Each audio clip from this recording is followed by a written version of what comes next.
الفرق بين معاملة المدرسين مع الولاد والبنات في المدارس. يلا يا ولاد اقفوا طابور ولاد وطابور بنات عشان تنزلوا حصة الألعاب. يا ميس الصف بتاع الولاد جاهز ننزل؟ لا البنات تنزل الأول. ايه الظلم ده؟ يلا يا حبايبي بقى عشان نطلع اقفوا طابور. يا ميس البنات تطلع الأول. لا بقى دي كده حلياطة. هش ما اسمعش صوتك يا ولد، يلا على الديسكة بتاعتك. ميس بعد اذنك ممكن اكل سندوتش؟ ممنوع الأكل ولا الشرب، محدش يتنفس.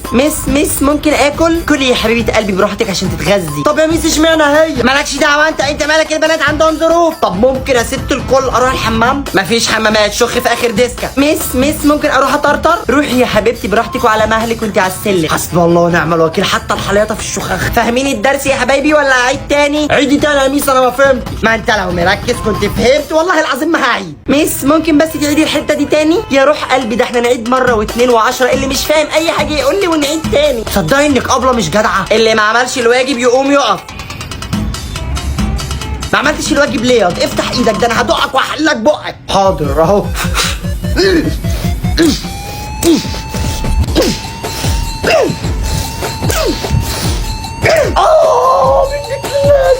وانتي يا حبيبه قلبي ما عملتيش الواجب ليه؟ كنت في النادي والله، كان عندي تمرين سباحه.